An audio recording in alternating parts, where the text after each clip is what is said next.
Halo kamu Demi Masa, kembali lagi bersama Demi Masa. Pada kesempatan kali ini Demi Masa akan membahas tentang Nabi Adam yang turun di Nusantara. Benarkah demikian? Tidak usah berlama-lama lagi, langsung saja kita simak. Nabi Adam diyakini seluruh manusia, terutama yang beragama Samawi, sebagai manusia pertama. Adam diciptakan Tuhan sebagai pemimpin atau wakil Tuhan untuk mengurus bumi. Mengenai kasus Adam melanggar buah larangan kemudian dijatuhkan ke bumi sebagai sanksi sebuah dosa, sebenarnya hanya berupa pelajaran berharga pada manusia agar mau mentaati apa yang diperintahkan oleh Tuhan. Tanpa pelanggaran tersebut pun, rencana awal penciptaan Adam oleh Tuhan jelas bukan untuk hidup kekal di surga, melainkan untuk menjadi khalifah atau pemimpin atau wakil Tuhan di muka bumi. Yang kemudian muncul pertanyaan, kapan Adam diciptakan, kapan Adam diturunkan ke bumi, di mana Adam pertama kali diturunkan di bumi ini. Dalam kitab-kitab agama Samawi seperti Talmud dalam Yahudi dan Holy Bible dalam Kristiani, serta Veda di dalam Hindu mencatat usia manusia pertama kali ada di bumi ini sekitar 3000 hingga 4000 sebelum Masehi. Kristiani dengan tegas menuliskan bahwa Adam diciptakan pada tahun 4026 sebelum Masehi. Upa Purana, kitab suci agama Hindu, mencatat jika tahap Kali Yuga bermula ada pada tahun 3094 sebelum Masehi. Hanya kitab suci Al-Quran yang tidak memberikan perincian tahun pertama Adam tercipta, sehingga terbebas dari perdebatan dan multitafsir. Al-Quran hanya mencantumkan planning Tuhan akan menciptakan khalifah di bumi ini. Kemudian hal itu diprotes oleh malaikat. Bukankah mereka suka sekali merusak dan menumpahkan darah? Hal itu dijawab dengan otoritas. Kalian tahu apa? Aku lebih maha tahu apa yang tidak kalian ketahui. Pernahkah terbesit pertanyaan dari manakah malaikat bersikap seolah mengetahui jika manusia yang akan diciptakan Tuhan itu akan melakukan kerusakan dan pertumpahan darah di bumi? Jelas ini bukan semata asal protes tanpa dasar. Protes malaikat disertai bukti empiris bahwa sebelumnya mereka melihat secara langsung sudah ada kehidupan makhluk di bumi ini yang berlaku seperti itu. Mereka melakukan kerusakan dan juga pertumpahan darah. Mereka itulah yang kita sebut sebagai makhluk purba yang punah pada 45.000 tahun sebelum Masehi. Usia Adam diperkirakan 930 hingga 1000 tahun. Sedangkan Hawa diciptakan ketika Adam berusia 130 tahun. Berarti Adam dan Hawa diturunkan ke bumi ini diperkirakan Adam berusia sudah 150 tahun atau lebih. Selama 930 tahun sangat tidak mungkin jika Adam dan Hawa hanya tinggal di suatu tempat saja. Mereka pasti melakukan perpindahan dan memiliki keturunan yang cukuplah banyak. Untuk Adam dan Hawa kurang lebih ada 40 anak kembar, laki-laki dan juga perempuan. Dari jumlah anak yang banyak tersebut, kemudian drama pembunuhan pertama kali terjadi antara Qabil terhadap Habil. Yang paling kuat adalah dari keturunan Set atau Syeth. Syethlah yang berhasil membalas kematian Habil atas perintah Adam. Qabil pun ditangkap dan mati di Mesir.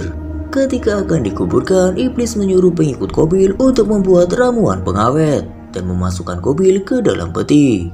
Kemudian setiap tahun diadakan pemujaan terhadapnya. Dari situ mulai dikenal istilah mumi bagi bangsa Mesir kuno. Bukan Fir'aun yang pertama kali dimumikan, melainkan Qabil, manusia pertama yang jasadnya dimumikan. Syeth memiliki wajah yang mirip sama dengan Adam. Dalam agama Islam, Syeth termasuk juga seorang nabi, namun tidak masuk dalam 25 nabi yang wajib diimani. Setelah Nabi Adam diciptakan dan diturunkan ke bumi ini sebagai khalifah atau pemimpin atau mandataris Tuhan di muka bumi, Adam diturunkan pertama kali menginjak kakinya di negeri yang disebut Al-Hind, yakni Hindia atau Nusantara, tepatnya di Pulau Jawa bagian barat atau di dataran Sunda. Kita lihat hasil penelitian ilmuwan dan sejarawan. Umumnya menunjukkan Adam pertama kali diturunkan di Sri Lanka, sebuah pulau di sebelah utara Samudra Hindia di pesisir tenggara India. Dengan alasan di sana ada telapak kaki raksasa yang diperkirakan adalah kaki Nabi Adam. Namun tidak diketahui usianya tahun berapa telapak kaki itu ada. Yang bisa saja benar itu telapak kaki Nabi Adam, tapi bukan berarti Adam pertama kali diturunkan di sana. Karena setelah diturunkan ke bumi, Adam mencari istrinya Hawa yang diturunkan di Marwa atau Turkmenistan. Agamawan menyebutkan kurang lebih waktu yang diperlukan Adam selama 40 hari hingga bisa bertemu kembali dengan Hawa di Mekah. Setidaknya, telapak kaki Adam di pegunungan Sri Lanka tersebut bisa menyatukan keyakinan dari semua agama samawi di dunia. Yahudi, Hindu, Buddha, Kristen, dan juga Islam semua percaya akan adanya Nabi Adam. Meskipun orang Hindu lebih memuja kepada Dewa Shiva. Karena dari keturunan Adam, banyak yang menjadi dewa-dewa yang kemudian dipuja oleh agama Hindu. Dalam literasi agama Islam, sebuah hadis menyebutkan bahwa Nabi Adam diturunkan di negeri bernama Al-Hind, disebut juga Hindia atau Nusantara. Lebih tepatnya lagi Pulau Jawa sebelah barat atau di tanah Pasundan. Dari Ali radhiyallahu an mengatakan bahwa dua lembah yang paling baik di kalangan manusia adalah lembah yang ada di Mekah dan lembah yang ada di Al-Hind, di mana Nabi Adam alaihissalam diturunkan. Di dalam lembah itu ada satu bau yang wangi, yang darinya bisa membuat kamu jadi wangi. Bau wangi khas itu dari pohon gaharu, yang katanya dijadikan minyak oleh tetua kita sebagai pengharum ruangan. Bahkan pada masa Nabi, kerajaan di Indonesia sudah memberikan makanan jahe kepada Rasul dan sahabat. Dari Abu Sa'id Al-Khudri radhiyallahu an mengatakan bahwa seorang raja dari Al-Hind telah mengirimkan kepada Nabi Muhammad SAW sebuah tembikar yang berisi jahe. Lalu Nabi Muhammad SAW memberi makan kepada sahabat-sahabatnya sepotong demi sepotong, dan Nabi pun memberikan sayap sepotong makanan dari dalam tembikar itu. Hadis riwayat Hakim. Nabi Muhammad ada pada tahun 570 Masehi, sama dengan keberadaan kerajaan-kerajaan Hindu di Nusantara seperti Kerajaan Tarumanegara di Jawa Barat, Kerajaan Kalingga di Jawa Tengah, Kerajaan Kanjuruhan di Jawa Timur, Kerajaan Sawarigading di Sulawesi. Ketiga kerajaan itu ada pada tahun 500 hingga 600 Masehi. Sedangkan kerajaan Hindu pertama di Nusantara adalah Salangkanegara yang berada di Banten, tepatnya di Kabupaten Pandeglang sebagai ibu kotanya, yang kemudian berganti menjadi kerajaan Tarumanegara di tahun 345 Masehi yang beribu kota di Bekasi.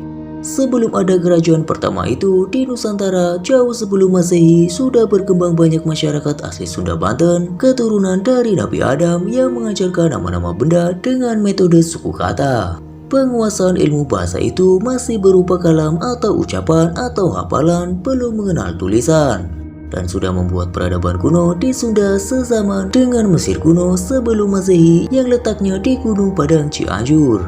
Sebelum Masehi, masyarakat Sunda Jawa sudah berkembang pesat dengan keyakinan monoteisme. Hal ini kerap dikaitkan dengan ajaran dari Nabi Adam yang diyakini orang Sunda sebagai manusia pertama yang ada di Sunda. Dan juga berhubungan kuat dengan ajaran tauhid dari Nabi Ibrahim, yaitu Islam, Abraham, atau Yahudi, Kristen, Brahma dari Hindu. Demikianlah pembahasan tentang Nabi Adam alaihissalam yang pertama kali turun di Nusantara. Bagaimana menurut Kamar Demi Masa? Jika Kamar Demi Masa memiliki pendapatnya tersendiri, tulis saja di kolom komentar. Sampai jumpa di kisah-kisah selanjutnya.